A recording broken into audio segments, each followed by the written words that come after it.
நீங்கள் தவறவிட்ட எபிசோடுகளை இப்பொழுதே காணுங்கள் உங்கள் Tandivan.com மற்றும் Tandivan யூடியூப் சேனலில்.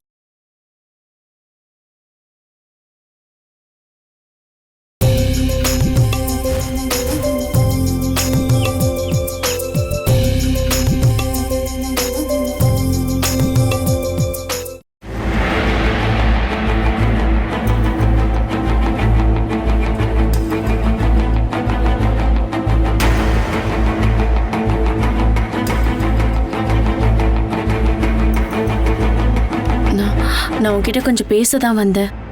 சொல்லுங்க. நீங்க இங்க இருந்து கிளம்ப போறதா நந்து சொன்னான். நான் எவ்வளவோ தடுத்து பார்த்தேன், ஆனா அவன் கண்டிப்பா இங்க இருந்து போவேன்னு சொல்றான். நீ சொன்னா அவன் கண்டிப்பா கேட்பான். ப்ளீஸ் வீட்டை விட்டு போக வேண்டான்னு சொல்ல. நீயும் நந்துவும் இங்கதான் இருக்கணும், எங்க வீட்டுல தான் வாழணும். நந்து வேணா இங்க இருக்கட்டும், நான் எதுக்காக இங்க இருக்கணும்? உங்ககிட்ட அடி வாங்கவா? அன்னைக்கு தெரியாம நடந்துருச்சு தாரா, நீ எதையும் மனசுல வச்சுக்காத. சாரி. இந்த மாதிரி விஷயம்லாம் அவ்வளவு சீக்கிரம் என் மனசுல இருந்து போகாது. இதுதான் என்னோட பழக்கமே. அதனால நீங்க சாரி சொல்றதுல எந்த பிரயோஜனமும் இல்ல. சரி, இப்ப நான் என்ன பண்ணணும்? நீங்க ஒண்ணும் செய்ய வேண்டாம், செஞ்ச வரைக்கும் போதும். அப்புறம் நந்து இந்த வீட்டை விட்டு போலான்னு சொன்னது என்னால மட்டும் கிடையாது. இப்ப உங்க எல்லாரையும் ரொம்ப நல்லா நந்து புரிஞ்சுக்கிட்டாரு. அதனால நானே போக வேணாம்னு சொன்னாலும் நந்து இனி அவர் முடிவை மாத்திப்பாரான்னு எனக்கு தெரியல. தாரா, நீ இந்த குடும்பம் சந்தோஷமா இருக்கணுங்கிறத பார்க்க ஆசைப்பட்டா கண்டிப்பா அவனை இங்க இருந்து கூட்டிட்டு போக கூடாது. ப்ளீஸ், இது என்னோட வேண்டுகோள். என்கிட்ட கெஞ்சி கேட்டு எந்த பிரயோஜனமும் இல்ல. நான் எப்பவும் எல்லாரும் இந்த வீட்டுல சந்தோஷமா இருக்கணும்னு தான் நினைக்கிறேன். ஆனா நான் சந்தோஷமா இருக்கணும்னு நீங்க யாரும் நினைக்கிற மாதிரி தெரியல. அதுதான் என்னோட கவலை. சரி, நாங்க உனக்காக என்ன பண்ணணும்னு சொல்றேன். அதான் நான் ஏற்கனவே பல தடவை சொல்லிட்டேனே, வீடே இல்லைன்னா பஸ் சர்வீஸ், இது ரெண்டுத்துல ஏதாவது ஒண்ணு நந்து பேர்ல எழுதி வைங்க. அதையும் சீக்கிரமா பண்ணுங்க. இல்லைன்னா நந்துவை கூட்டிட்டு எங்க வீட்டுக்கே போயிடுவேன். அதுக்காக எப்பவும் எதுக்காகவும் இந்த படியை நான் மிதிக்கவே மாட்டேன். தாரா, அப்படியெல்லாம் சொல்லாத. கேட்கும் போதே ரொம்ப கவலையா இருக்கு. நந்துவை பத்தி நினைக்கும் போதே எனக்கு அதை விட கவலையா இருக்கு. உங்களுக்கு தெரியுமா, எவ்வளவோ நாள் ராத்திரி தனியா அழுதுருக்காரு. என்ன சொல்லி அழுவாரு தெரியுமா? என்னால உன் வாழ்க்கைய நாசம் ஆயிடுச்சுன்னு சொல்வாரு. கேட்கும் போது எனக்கே கவலையா இருக்கும். ஆனா நான் என்ன பண்றது? எல்லாத்தையும் நீங்க தானே செய்யணும். பண்றோம். நந்துவுக்காக நாங்க என்ன வேணாலும் பண்றோம். நீங்க இந்த வீட்டை விட்டு மட்டும் போக கூடாது. நான் சொல்லி பாக்குறேன், ஆனா கேப்பாரான்னு எனக்கு தெரியல. சரி.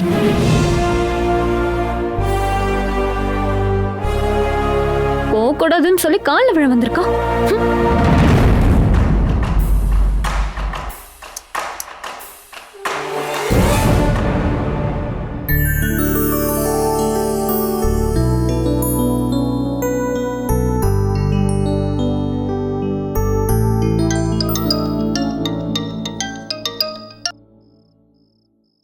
ஹலோ, சொல்லு துளசி.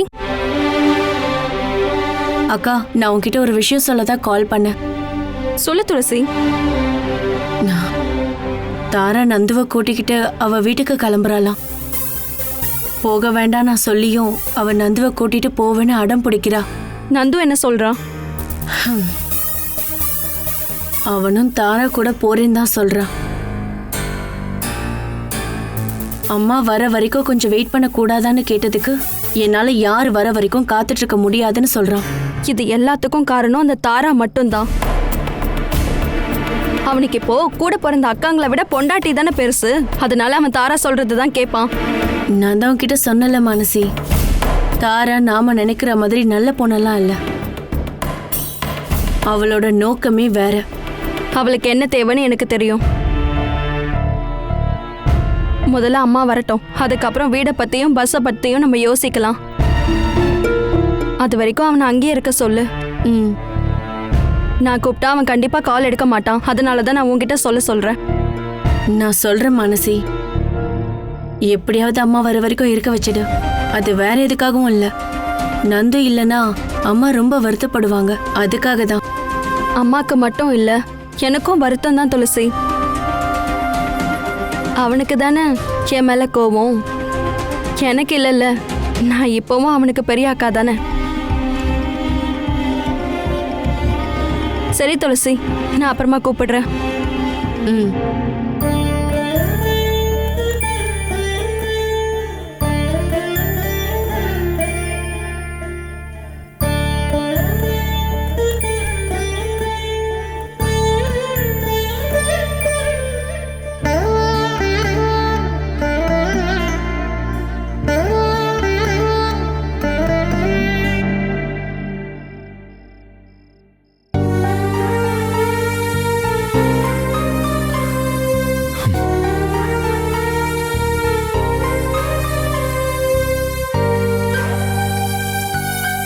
என்ன மனசி, ஏன் இப்படி நீ டல்லா இருக்க? ஒன்றும் இல்லைங்க, துளசி கால் பண்ணியிருந்தா. சும்மா கூப்பிட்டாளா இல்ல? ஒரு விஷயமா தான் கூப்பிட்டுருந்தா. நந்துவும் தாராவும் வீட்டை விட்டு கிளம்புறாங்கன்னு சொல்றதுக்கு தான் கால் பண்ணா. ஆமா, அவங்க எங்க கிளம்புறாங்களா? தாராவோட வீட்டுக்கு. ஓ அப்படியா? ம். நீ நந்துவோட பேர்ல எதுவும் எழுதி வைக்க மாட்டேன்னு அவங்க நினைச்சிருக்கலாம். அதனாலதான் அவங்க உங்க வீட்டை விட்டு போலான்னு முடிவு எடுத்திருக்கலாம். ஆமா, என் மேல இருக்க கோவத்தால தான் கிளம்புறாங்க. ஆனா அவன் கேட்டா நான் எல்லாத்தையும் கொடுக்க தயாரா தாங்க இருக்கேன். ஆனா அவன் என்கிட்ட பேச கூட ரெடியா இல்லைங்க. இப்பவும் என் மேல கோவமா தான் இருக்கான். நந்துவோட கோவத்தெல்லாம் நீ பார்க்காத. எனக்கு உன் மேல கோவம் இல்லைல்ல. இப்போதைக்கு நீ அதை மட்டும் பாரு. உங்களுக்கும் என் மேல கோவம் இருக்கு. என்ன எதையும் வெளியே காமிக்கிறது இல்ல. நான் எதுக்கு உன் மேல கோவப்பட போறேன்? அதுக்கு ஏதாவது காரணம் என்னல்ல? என்னால ஒரு அம்மாவா ஆக முடியாதுல்ல. அப்ப அந்த கோவம் உங்களுக்கு என் மேல இல்லாம இருக்குமா? என் மனசுல ஒன்றும் இல்லைம்மா. நமக்கு குழந்தை பிறக்கும். ஒன்றும் இல்லை, நிறைய குழந்தை பிறக்கும். நாம ஒரு நல்ல டாக்டர் போய் பார்ப்போம். நீ கவலைப்படாம இரு.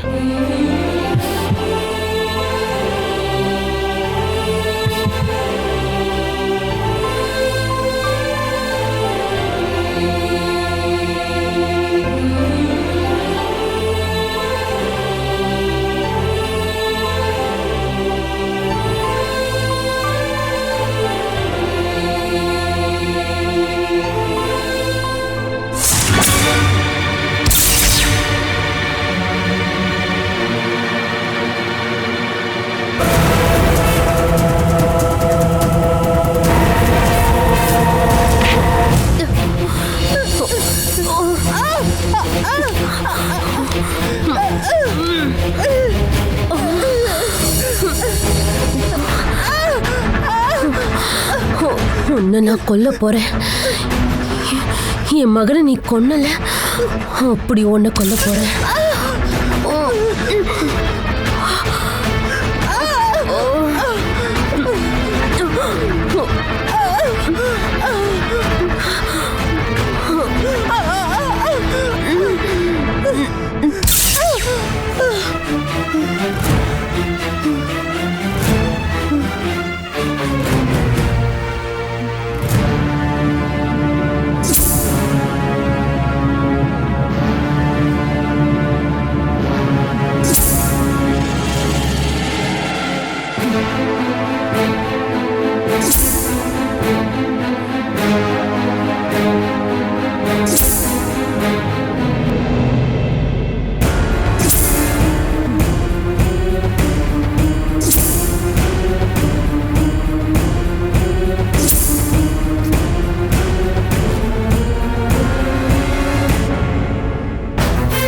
நான் கனவு கண்ட மாதிரி கிழவி என்ன கொன்னுடுவாளா?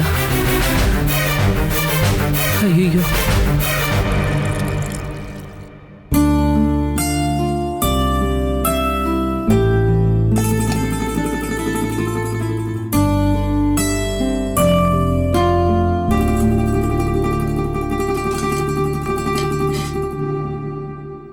முதலாளி நீங்க டீ போட்டீங்க?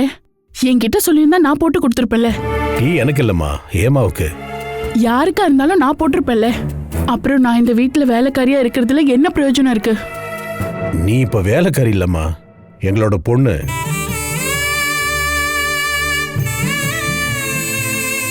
அதனால இனிமே நீ அப்படியெல்லாம் பேசாதம்மா. நான் உங்ககிட்ட சொல்லியிருக்கேன்ல, என் பையன் உன்னை ஒதுக்குனாலும் எனக்கும் அம்மாவுக்கும் நீ வேணுமா? அது நான் சும்மா சொன்ன வார்த்தை இல்லை, ஆத்மார்த்தமாக தான் நான் சொன்னேன். நீ என்ன யோசிக்கிறேன்னு தெரியும். ஒரு காலத்தில் என்ன அதிகமாக திட்டினவன் இப்போ இந்த அளவுக்கு அன்பு காட்டுறாரேன்னு தானே. அது ஏன்னா நான் தாத்தாவாக போறேன்ல, அந்த சந்தோஷம்தான். மருமக மேலேயும் மக மேலேயும் நமக்கு எவ்வளவுதான் கோபம் இருந்தாலும் அது எல்லாம் அவங்க பெருசா எடுத்துக்க கூடாது. மருந்து மாத்திரையெல்லாம் நேரத்தோட சாப்பிட்ற இல்லைம்மா? இதுக்கப்புறம் எப்போ டாக்டரை பார்க்க போறேன்? அடுத்த வாரம். நீ தனியா போகாத, ஏமாவையும் கூட்டிட்டு போ.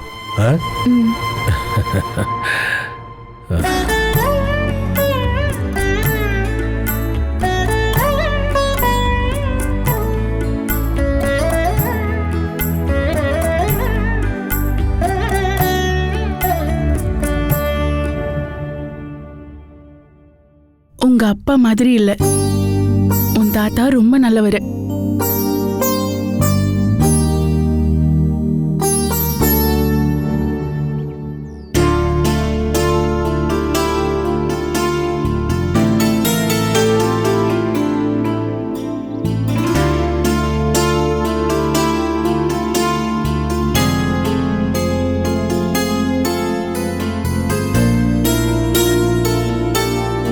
நீ இங்கே வந்து உட்காந்துருக்கியா? என்னாச்சுமா? ஏன் உன் முகம் டல்லா இருக்கு? இல்ல அதெல்லாம் ஒண்ணும் இல்ல. பொய்யெல்லாம் சொல்லாத, நீ என்ன யோசிக்கிறேன்னு எனக்கு தெரியும்.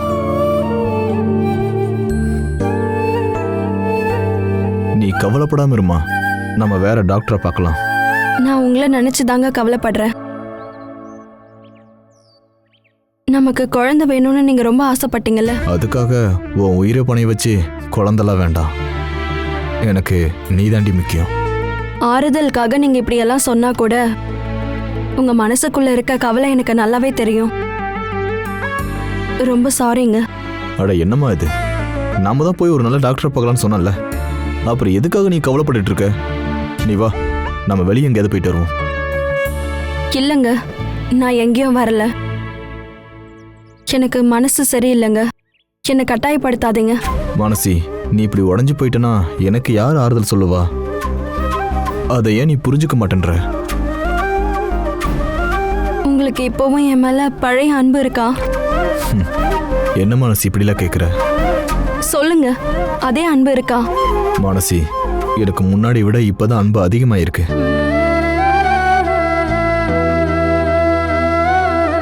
மானசி, நீ தனியால செஞ்ச முயற்சியால தான் எங்க அம்மா எங்களுக்கு கிடைச்சிருக்காங்க. அதுக்கெல்லாம் எப்படி நன்றி சொல்றதுன்னு எனக்கு தெரியல மானசி. நீ வா, நம்ம கொஞ்ச நேரம் போய் அம்மாட்ட பேசிட்டு இருக்கலாம்.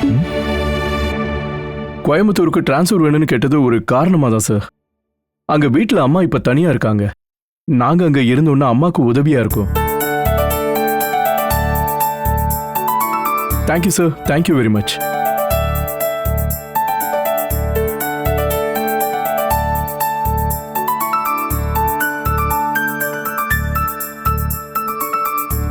துளசி, என்னோட டிரான்ஸ்ஃபர் மேட்ரு அடுத்த வாரம் ஓகே ஆயிடும். என் கூட கோயம்புத்தூர் வர நீ ஓகே தானே? நான் தான் உங்ககிட்ட சொன்னேன்ல, நீங்க எங்க போனாலும் நானும் உங்க கூட வர ரெடி. அப்புறம் எப்பவும் இப்படி கேக்குறீங்க? இல்ல, நீ உன் அம்மாவை விட்டு தனியாக இவ்வளவு தூரம் வந்தது இல்லைல்ல. முன்னாடி நம்ம கல்யாணம் ஆன டைம்ல வாழ்ந்த வீடுங்கிறது இங்க பக்கத்துல தானே. இது ரொம்ப தூரம் போனோம்ல. திடீர்னு நீ யாரையாவது பார்க்கணும்னு நினைச்சா ஓடிலாம் வர முடியாது. அன்னைக்கு இருந்த சந்தோஷம் இப்ப இந்த வீட்ல இல்லீங்களே. எல்லாருக்குள்ளேயும் இப்போ ஒரு பெரிய இடைவெளி வந்துருச்சு. நந்து இப்ப என்ன ஒரு எதிரிய பாக்குற மாதிரி பாக்குறான். அதனால நானும் இங்க இருந்து தூரமா போயிடலாம் தாங்க நினைக்கிறேன். நந்து என்ன சொல்றான்? தாரா வீட்டுக்கு போற முடிவுல உறுதியா இருக்கானா? ஆமா,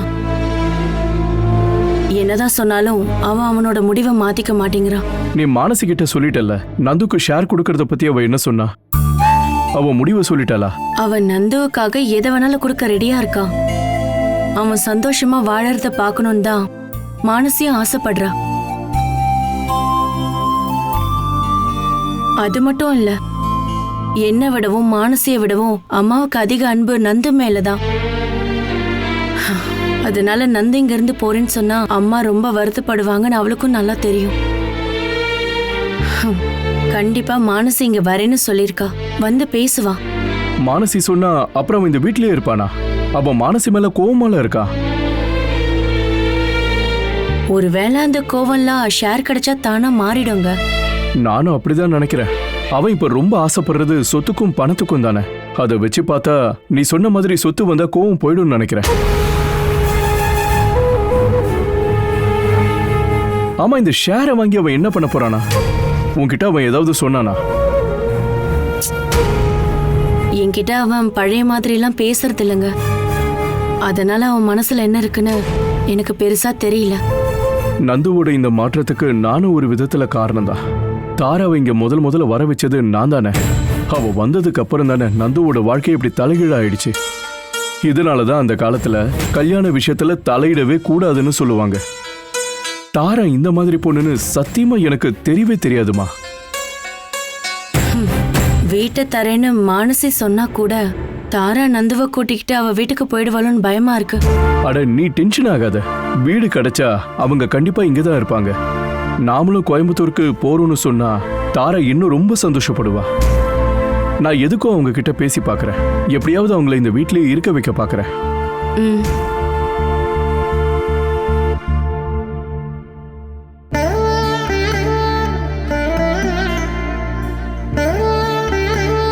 நான் இப்படி வயித்துல ஒரு குழந்தையோட என் ஊருக்கு போனேன்னா சொந்தக்காரங்க ஊர்க்காரங்க எல்லாம் சிரிப்பாங்க. அந்த ஒரே காரணத்துக்காக தான் இவருக்கு என்ன பிடிக்கலன்னு சொன்னாலும் நான் இங்கேயே இருக்கேம்மா. சந்திரன் சொல்றதெல்லாம் நீ பெருசா எடுத்துக்காத. இப்போ நீ என் வீட்டுக்காரர் சொல்றத மட்டும் கேளுமா.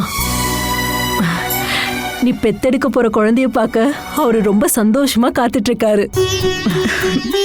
அப்பா இல்லைனாலும் இந்த குழந்தைக்கு தாத்தாவாது இருக்காரே, அதுவே என்னோட பாக்கியம்தான். தாத்தா மட்டும் இல்லம்மா, பாட்டியும் கூடவே இருக்க.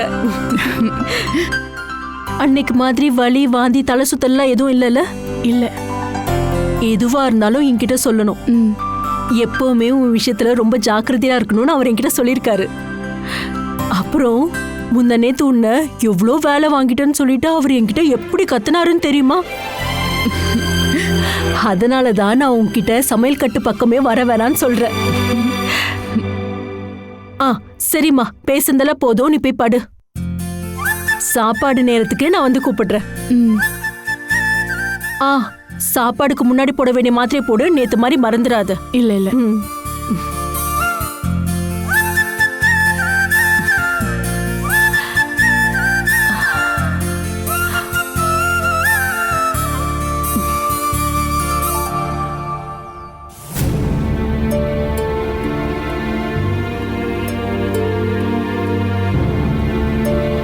டேய், கொஞ்சம் நில்லு. என்ன?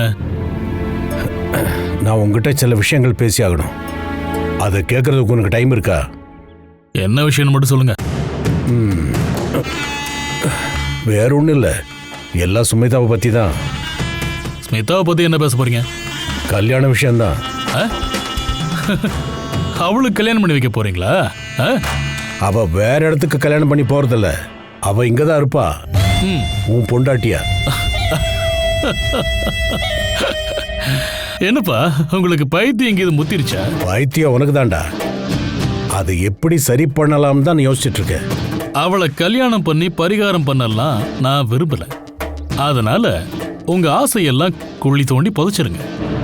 டேய், உண்மையிலேயே நீ எனக்கு பிறந்தவனா இருந்தா நான் சொல்றது கேளு. பேசாம ஸ்மிதாவை கல்யாணம் பண்ணிக்க. இனிமேலாவது கொஞ்சம் ஒழுங்கா திருந்த பாரு. நீங்க என்ன சொன்னாலும் சரி, நான் அவளை கல்யாணம் பண்ண மாட்டேன். அதனால இனிமே இந்த விஷயத்தை பத்தி என்கிட்ட பேசாதீங்க. அப்புறம் ஸ்மிதாவையும் அவ வயிற்றுல வளர்ற குழந்தையும் நீ என்ன பண்ண போற? அதையும் சொல்லி தொலை. அவளுக்கு ஏதாவது பணம் கொடுத்து அனுப்பலாம். இப்போதைக்கு என்னால அதான் பண்ண முடியும். எவ்வளவு வேணும்னு கேட்டு சொல்லுங்க, நான் கொடுக்குறேன். உன்னால பணத்தை மட்டும் தான் கொடுக்க முடியும். அவளோட அன்பை எப்பவுமே புரிஞ்சுக்க முடியாதுன்னு ஏமாவுக்கு எனக்கும் எப்பவோ தெரியும். அதனால தான் நீ அவளை துரத்த போறேன்னு சொல்ற. சரி, நீங்க என்ன புரிஞ்சுக்கிட்டீங்கன்னு சொல்லுங்க. அவ உன் மேல வச்சிருக்கிற அன்பை. அப்பா, நேசிக்க ஏகப்பட்ட பொண்ணுங்க வருவாங்க. என்ன பணம் இருந்தா மட்டும் போதும். இப்ப பணம் என்கிட்ட தேவைக்கு அதிகமாவே இருக்கு. அதனால இப்போதைக்கு எனக்கு ஸ்மிதாவோட அன்பு தேவையில்லை. அவ எங்களுக்கு வேணும். அவ மட்டும் இல்ல, அவளுக்கு பிறக்கிற குழந்தையும் தான்.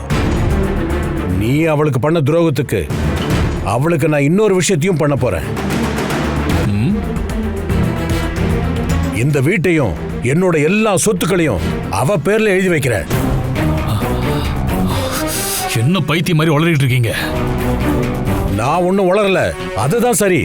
ஏய், அது சரியில்லை. நீங்க எடுத்தது தப்பான முடிவுன்னு அப்புறம் தான் உங்களுக்கு புரிய வரும். எனக்கு எதுவுமே புரிய வேண்டாம்டா. அவ ஒரு நல்ல பொண்ணுடா, நல்லது மட்டுமே நினைக்கிற பொண்ணு. அவளை நீ புரிஞ்சிக்காததுதான் நீ பண்ண பெரிய தப்பு. இப்ப கூட நீ திருந்தறதுக்கான வாய்ப்பு இருக்கு. நல்ல யோசனை பண்ணு.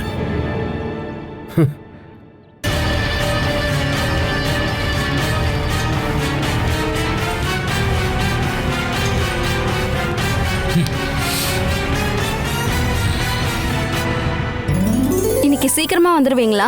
என்ன மனசி, நீ எங்கேயாவது போகணுமா?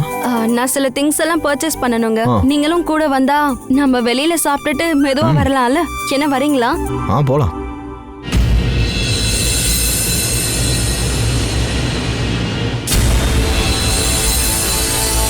நான் பார்க்குறேன். மேக்ஸிமம் சீக்கிரம் வர ட்ரை பண்ணுறேன். கோர்ட்லேருந்து கிளம்பும்போது நான் கால் பண்ணுறேன்.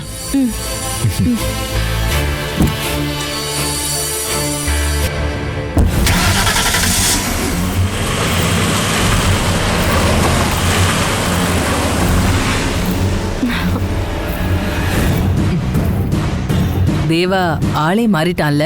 இவன் கல்யாணம் பண்ணிப்பானானே நான் சந்தேகப்பட்டேன். ஏன் அப்படி? ஐயோ, ஒன்றும் இல்லை. என்னமோ இருக்கு. இல்லைன்னா நீங்க இப்படி சொல்லியிருக்க மாட்டீங்கல்ல. நான் உன்கிட்ட என்ன விஷயம்னு சொல்றேன். ஆனா நீ அதை கேட்டுட்டு தேவா கிட்ட போய் சண்டை போடக்கூடாது. இல்ல, நீங்க சொல்லுங்க.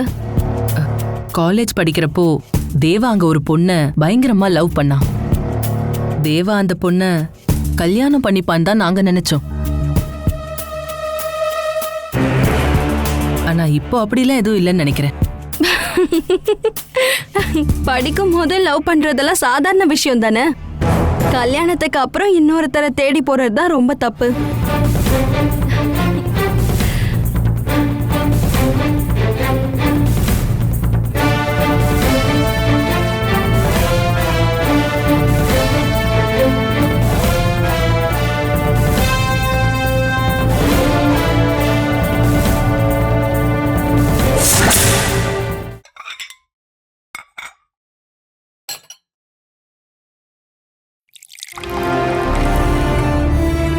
ஏன் சாப்பாடு வைக்கலையா? சாப்பாட்டுக்கு 2-3 சைட் டிஷ் பண்ணணும்ல. இதுக்குன்னா பட்டர் மட்டும் போதும். உங்க சின்னக்கா சாப்பாடு செஞ்சுட்டாங்க, ஆனா நான் அதை எடுக்கல. அப்படின்னா நீ வெளியே இருந்து ஏதாவது ஆர்டர் பண்ணலாம்ல? ரிஸ்க் எடுக்கலாம் முடியாது. அன்னைக்கே அப்படி ஆயிடுச்சு.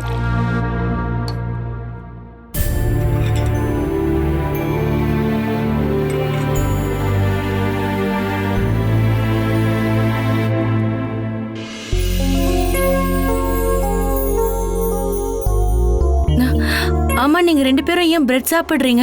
நான் தான் சாப்பாடு செஞ்சுட்டேனே. பரவாயில்லக்கா, வேண்டாம். நான் உங்க 2 பேர்கிட்டயும் ஒரு விஷயம் பேசலாம் தான் வந்தேன். என்ன விஷயங்க? ஆமா, நீங்க இந்த வீட்டை விட்டு கிளம்ப போறதா துளசி சொன்னா. அதெல்லாம் வேண்டாமா? ஐயோ, முடியாதுங்க. நானும் நந்துவும் என்னோட வீட்டுக்கு போறோம். என்னதான் இருந்தாலும் அது என்னோட சொந்த வீடு இல்ல. அங்க என்ன அடிக்கவும் திட்டவும் யாரும் இருக்க மாட்டாங்க.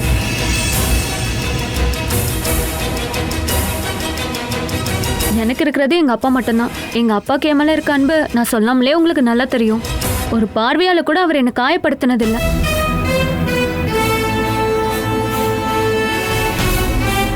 அதான் எங்க அப்பா வீட்டுக்கே நான் போயிடலான்னு ஆசைப்படுறேன்.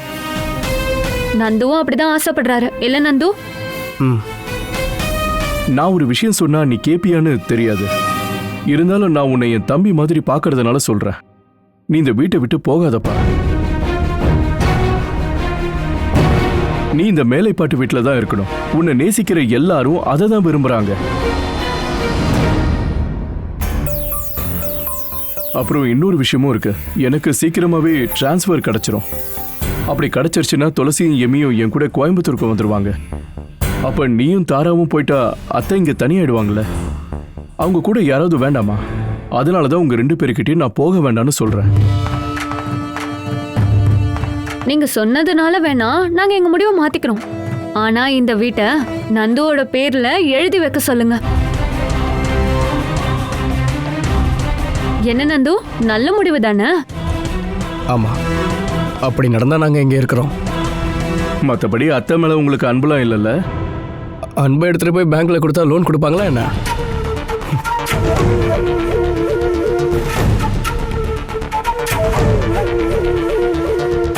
அவரால பிசினஸ் ஆரம்பிக்க முடியலன்ற கோவம் தான்.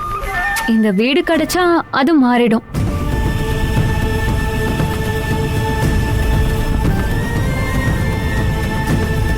நீங்க எதுக்கும் மானசி அன்னைக்கிட்ட சொல்லி வீட்டை நந்து பேர்ல எழுத சொல்லுங்க. நந்து இன்னைக்கே இங்க இருந்து கிளம்பிடுவாரு.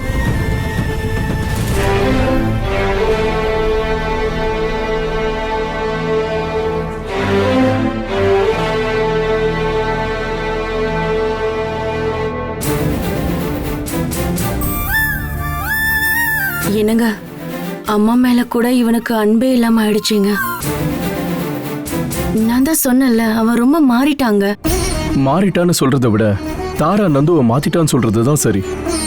நீ எதுக்கும் மானசிக்கு கால் பண்ணி வீடை நந்து பேர்ல எழுதி வைக்க சொல்லு. இல்ல இந்த மாதிரி நாடகங்களை இன்னும் பார்க்க வேண்டி வரும். இருந்தாலும் அவனால எப்படிங்க இப்படியெல்லாம் நடந்துக்க முடியுது? நீங்களே பாத்தீங்களா, அவன் பேசுற ஸ்டைலே மாறி போச்சு. நம்ம எல்லாரையும் அவன் எதிரியா தான் பாக்குறான். என்னையும் மானசியையும் அம்மாவையும் எல்லாரையும். வீட்டுக்கு மருமகளா வரவதான் அந்த வீட்டுக்கு ஐஸ்வர்யமும் நிம்மதியும். தாராவன் நந்துக்காக பேசினப்ப அவ கண்டிப்பா எல்லா விதத்திலையும் இந்த வீட்டுக்கு ஏத்த மருமகளா இருப்பான்னு நம்பினேன். ஆனா என் கால்குலேஷன் தப்பாயிடுச்சு. அதை நினைச்சு வருத்தப்படுறேன். கல்யாணமே வேணான்னு சொல்லிக்கிட்டு இருந்த நந்து கிட்ட நான் தான் தாரா ஒரு நல்ல பொண்ணுன்னும் அவன் உன் வாழ்க்கை துணையானா உன் எல்லா கவலையும் மாறும்னு சொன்னேன். பிரதாப் சாரோட பேரை கெடுக்க பொண்ணு அவனு எனக்கு அப்ப தெரியாம போச்சு. நான் ஆரம்பத்திலேயே அவ பேசுறது நடந்துக்கிறதெல்லாம் வச்சு சந்தேகப்பட்டேங்க. நான் அதை மானசிக்கிட்ட சொல்லவும் செஞ்சேன். நான் அந்த விஷயத்துல நாம தப்பு பண்ணிட்டோமோன்னு சந்தேகப்பட்டு சொன்னேன். ஆனா அவ நந்துவ நம்ம எல்லார்கிட்ட இருந்தும் சீக்கிரமா பிரிச்சிருவான்னு நான் கனவுல கூட நினைச்சு பார்க்கல. எல்லாரும் உன்ன மாதிரியே இல்லையே துளசி. நீ ஆசைப்படுறது புருஷனோட அன்ப, ஆனா தார் ஆசைப்படுறது புருஷன்கிட்ட இருக்கிற பணத்தை தான். அது கிடைக்கலன்னு தெரிஞ்சா அவ புருஷனை வச்சு என்ன வேணாலும் பண்ணுவா, எல்லாரையும் எதிரிகளாக்குவா. இப்ப இந்த வீட்டுல ஏதாவது கலகம் பண்ணா மட்டும்தான் நந்துக்கு ஏதாவது சொத்து கிடைக்கும்னு அவளுக்கு புரிஞ்சிருக்கு. நீங்க நந்துக்காக எதுவும் பண்ணாம இருந்தா ஒருவேளை இந்த உறவே வேண்டான்னு சொல்லிட்டு அவ போயிடுவா. அதுல எந்த சந்தேகமும் இல்லை.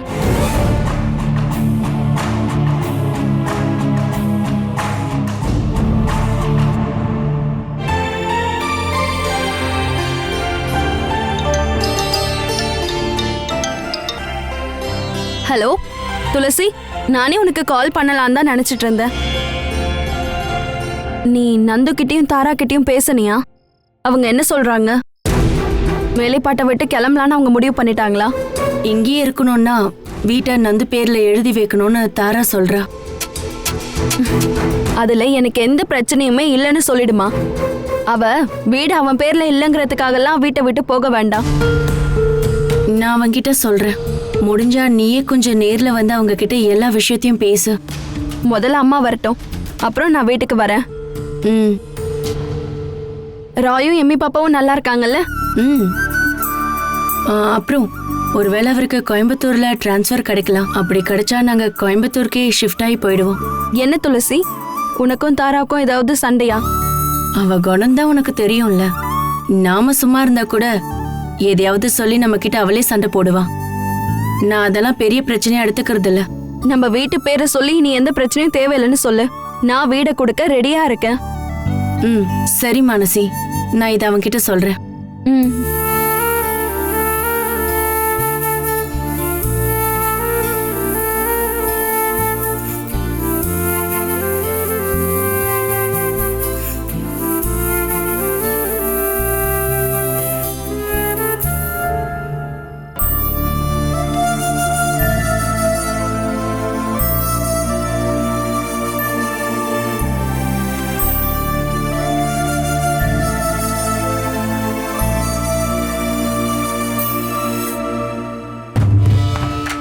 நந்து, ம் நந்து எதையோ நினைச்சு கவலையா படுத்துட்டு இருக்காரு.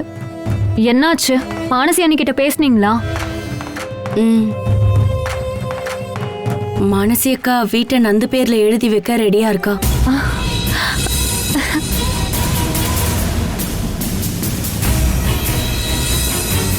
ஆனா இப்ப நந்து என்னடான்னா வீட்டை விட பஸ் சர்வீஸ் தான் ரொம்ப நல்லதுன்னு யோசிக்கிறாரு.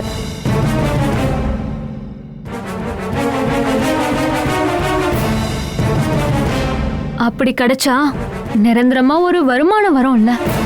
வீடு கிடைச்சா கூட அவருக்கு அதனால பணம்லாம் வராதுல்ல. அது மட்டும் இல்ல, அம்மா இருக்கிறதுனால வீட்டை விற்கவும் முடியாதுல்ல. அதனால மானசி அன்னிக்கிட்ட வீட்டுக்கு பதிலா பஸ்ஸை கொடுக்க சொல்லுங்க. என்ன நந்து, அதுதானே சரி? ம் அது கஷ்டம்தான். அப்படின்னா நாங்க இங்க இருந்து கிளம்புறோம். நீங்க கிளம்புறதா இருந்தா கிளம்புங்க. ஆனா வீட்டுக்கு பதிலா பஸ் தரத்தை பத்தி நாங்க கொஞ்சம் யோசிக்கணும்.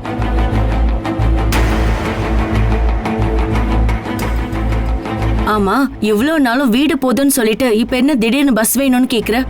நான் தான் சொன்னல, வீட்டை விட எங்களுக்கு பஸ் சர்வீஸ் கிடைச்சாதான் நாங்க பிசினஸ்ல அடுத்த லெவலுக்கு கொண்டு போக முடியும்னு நாங்க நினைக்கிறோம். 4 பேர்கிட்ட பெருமையா சொல்லலாம்ல.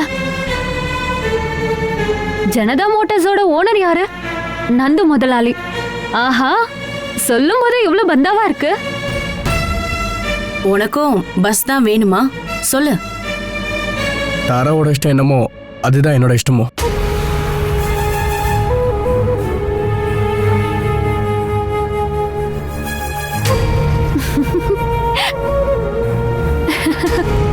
பஸ் எல்லாம் நம்ம கைக்கு கிடைச்சதும் நேம மாத்திரலாம். ஜனதா மோட்டார்ஸ் நேம கேட்கவே நல்லாவே இல்லைங்க. அப்படின்னா என்ன பேர் வைக்கலாம்?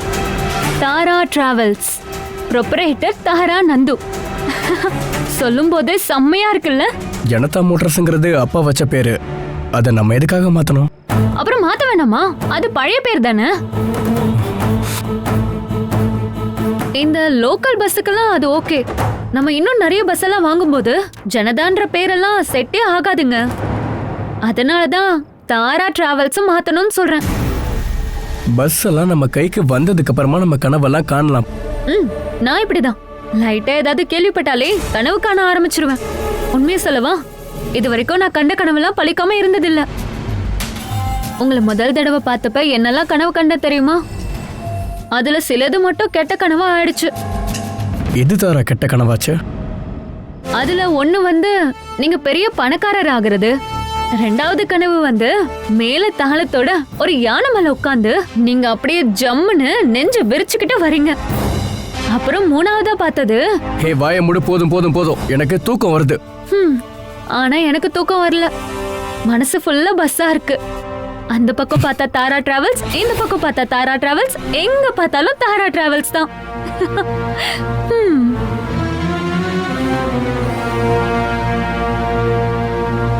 தாரா டிராவல்ஸ். ஐயோ,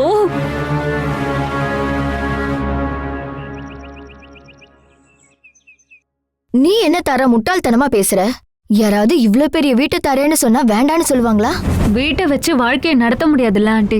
பஸ் கிடைச்சா நந்துக்கு ரெகுலர் இன்கம் ஆகும்ல. அதான் வீடு வேண்டாம், பஸ் மட்டும் போதும்னு சொன்னேன். ஐயோ தாரா, பஸ் சர்வீஸ் வச்சு பெரிய ஆள் ஆனவங்கலாம் ரொம்ப கம்மி. ஏகப்பட்ட பேரு இந்த பஸ் சர்வீஸால தெருவுக்கே வந்துட்டாங்க. இவ்வளவு ஏன், நந்துவோட அப்பா கருணாகரன் முதலாளி இந்த ஊரை விட்டே ஓடினது பஸ் சர்வீஸ்னால தானே. வீடு கிடைச்சா அதை வித்துட்டு நந்து நினைச்ச மாதிரி ஒரு பிசினஸ் ஆரம்பிக்கலாம்ல. அதை விட்டுட்டு பஸ் சர்வீஸ் எல்லாம் நந்துவால பாத்துக்க முடியாது. அப்போ வீடுதான் நல்லதா ஆண்டி? அப்புறம் டவுட்டே வேண்டாம், அதுதான் எல்லா விதத்திலயும் நல்லது. ஆனா வீட்டை எழுதி வச்சா நந்துவால இதை விற்க முடியுமா? அவங்க அம்மா இங்க இருக்காங்கல்ல. அவங்க கிட்ட ஏதாவது வாடகை வீட்டுக்கு போக சொல்லு, இல்லைன்னா அவங்க பொண்ணுங்க வீட்டுக்கு போக சொல்லு. அவங்கள நீயே பாத்துக்கணும். அதுக்காக நந்து அவரோட அம்மா வாடகை வீட்டுக்கு அனுப்புவாரா? எனக்கு அப்படி தோணல. நந்து அவங்க அம்மா மேல உயிரையே வச்சிருக்காரு. நீ நினைச்சா அம்மாவையும் புள்ளையும் பிரிக்க முடியாத என்ன? அந்த டெக்னிக்கை எல்லாம் உனக்கு நான் சொல்லித்தரேன் தாரா. சொத்தை எழுதி கொடுத்ததுக்கு அப்புறம் அத்தையும் அப்படி அனுப்புறதெல்லாம் பெரிய துரோகம். ஒரு துரோகமும் இல்ல. நாம சந்தோஷமா இருக்கிறதுக்காக தாயும் புள்ளையும் சண்டை போட வைக்கிறதெல்லாம் ஒரு தப்பும் இல்ல.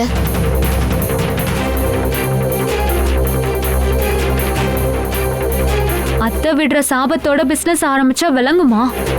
அப்படின்னா உங்க அத்தையை பார்த்துக்கிட்டே இரு, பிசினஸ் எல்லாம் மறந்துடு. நான் என்னோட பயத்தை சொன்னேன் ஆண்டி. குடும்பத்தை கெடுத்துட்டு யாரும் உருப்பிட்டதா சரித்திரம் இல்ல.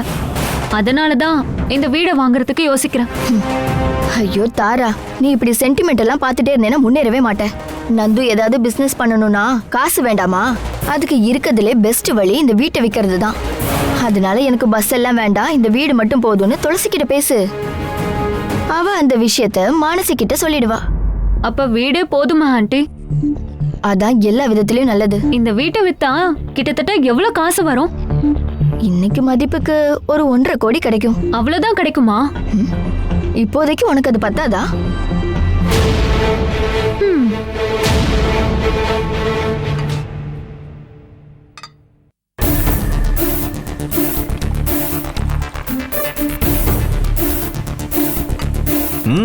cheers.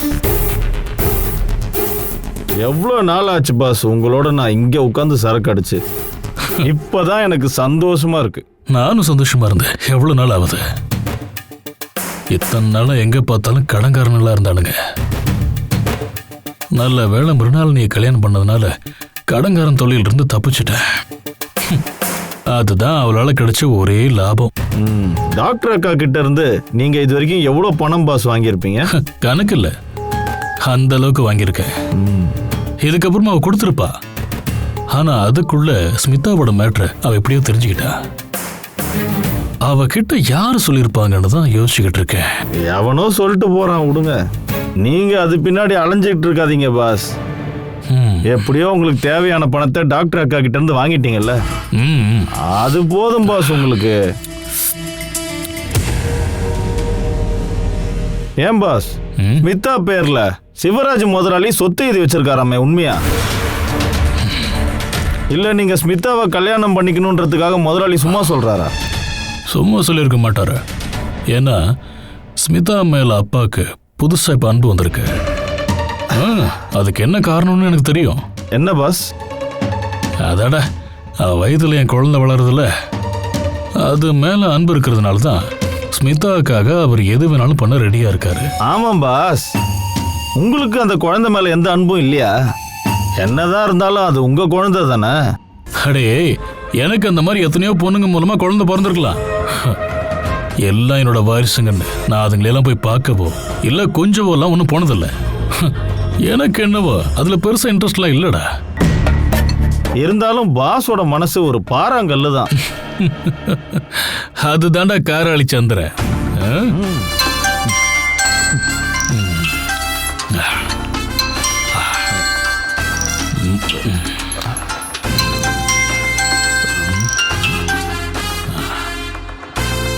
சொல்லு முருகப்பா. சந்திரன் சார், ஒரு சின்ன பிரச்சனை ஆயிடுச்சு. என்ன? கருணாகரன் சாரை தேடி இங்க அவங்க வைஃப் வந்திருக்காங்க. நீ சொல்றதெல்லாம் உண்மையா முருகப்பா? ஆமா சார், உண்மைதான் சார்.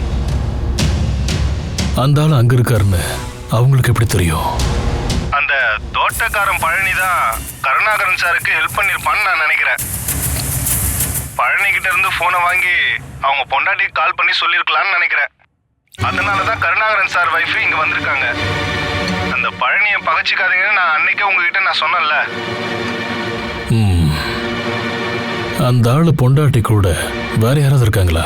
ஆமா சார், அந்த ஏரியால இருக்கிற அந்த ஆளோட ஃப்ரெண்ட்ஸும் வந்திருக்காங்க. கொஞ்சம் பெரிய டீம் தான் சார். ஒருவேளை போலீஸ் கிட்ட அவங்க போனாங்கன்னா உங்களுக்கும் பிரச்சனை, எனக்கும் பிரச்சனை சார். எதுக்கும் நீங்க பத்திரமா இருங்க சார். கருணாகரன் சார் உடனே ஊருக்கு வந்துருவாரு. வந்ததும் முதல்ல உங்களை தேடி தான் வருவாரு.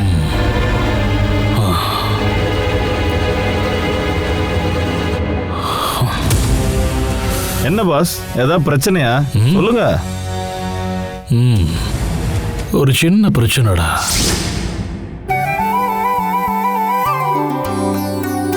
நம்ம எப்பமா ஆனி பாட்டி வீட்டுக்கு போகுவோம்? உங்க அப்பாவுக்கு டிரான்ஸ்ஃபர் ஓகே ஆயிடுச்சுன்னா அடுத்த நாளே நம்ம கோயம்புத்தூர் போயிடலாம். அப்ப அதுக்கப்புறம் நம்ம கோயம்புத்தூர்ல தான் இருப்போமா? எனக்கு அதான் பிடிக்கும். மாடு, ஆடு, லவ் பேர்ட்ஸ் எல்லாம் இருக்குல்ல, அதெல்லாம் பார்த்துருந்தா டைம் போறதே தெரியல. ஏமி, அந்த போன் எடுத்துட்டு வா.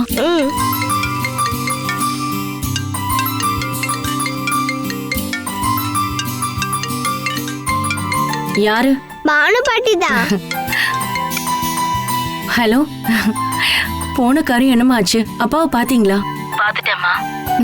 அம்மா, அப்பா பக்கத்துல இருந்த போனை கொடுக்குறீங்களா? அப்பா கிட்ட பேசணும்னு ஆசையா இருக்கு. அப்பா இங்க பக்கத்துல சில பேர் கூட பேசிக்கிட்டு இருக்காருமா. அப்படியா?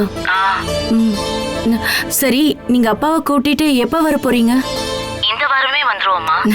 நீங்க மனசுக்கு கால் பண்ணீங்களா? இல்லம்மா. சரி, நானே கால் பண்ணி சொல்றேன். சரிம்மா. நான் அப்புறமா கூப்பிடுறேம்மா. ஏமி, எங்க அப்பா வர போறாரு. அப்படியா?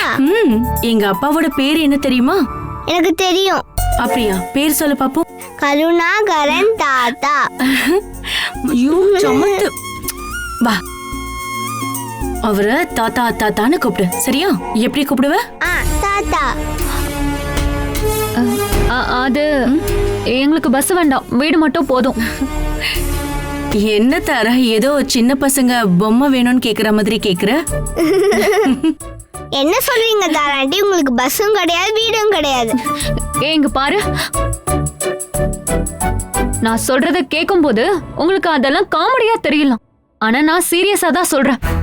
சில பேர்கிட்ட கேட்டு பார்த்தா பஸ்ஸை விட வீடுதான் நல்லதுன்னு சொல்றாங்க. நீ யாருக்கிட்ட தாரா கேட்ட? அது உங்ககிட்ட நான் ஏன் சொல்லணும்? சொல்லலனாலும் அது யாருன்னு எனக்கு தெரியும். சாரு ஆண்டி தானே?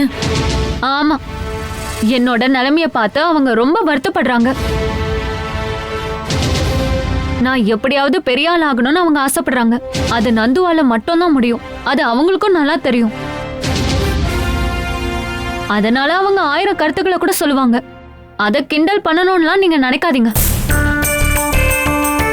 மேலேப்பாட்டு வீடு கருணாகரன் பஸ் முதலாளி ஊரை விட்டு போனதுக்கே பஸ் சர்வீஸ் தான் காரணம்னு ஊரே பலவிதமா பேசுறாங்க.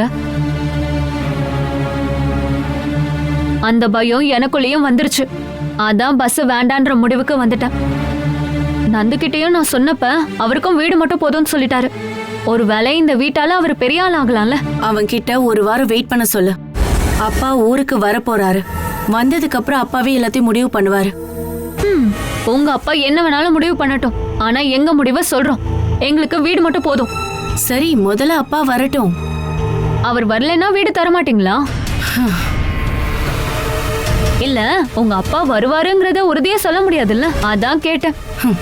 எங்க அப்பா வருவாருன்னு எனக்கு நல்லா தெரியும். அதனாலதான் கொஞ்ச நாள் வெயிட் பண்ண சொல்றேன். அப்பா வராங்களோ அம்மா வராங்களோ, ஒரு அளவுக்கு மேல காத்துட்டு இருக்க முடியாது.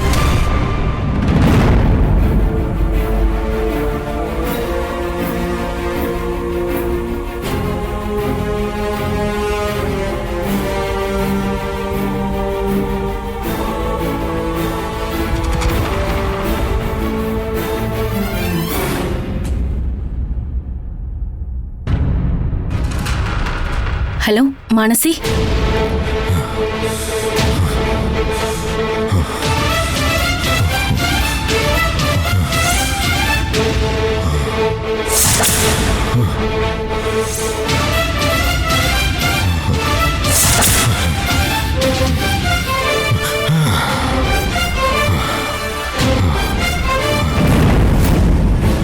எங்க விஷயம் தெரியுமா? எங்க அப்பா திரும்ப மேலேப்பாட்டுக்கு வரப்போறாராம். இப்பதான் துளசி கால் பண்ணா. அவதான் எனக்கு இந்த விஷயத்தையே சொன்னாங்க.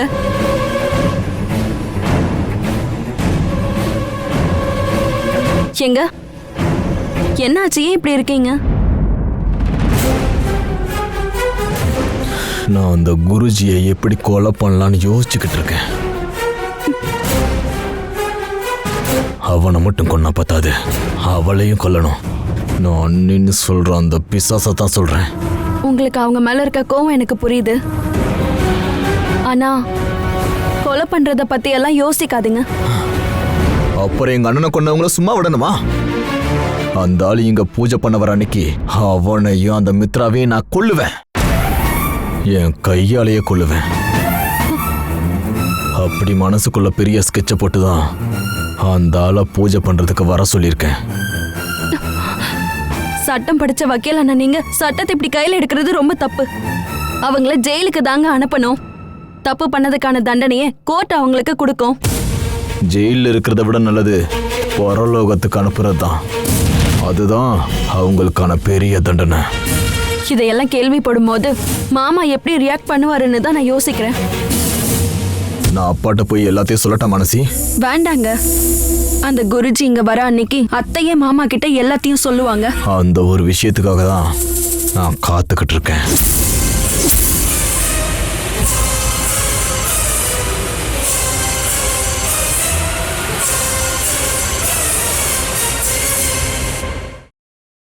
Catch us on TV, Tandivan.com, Facebook and YouTube.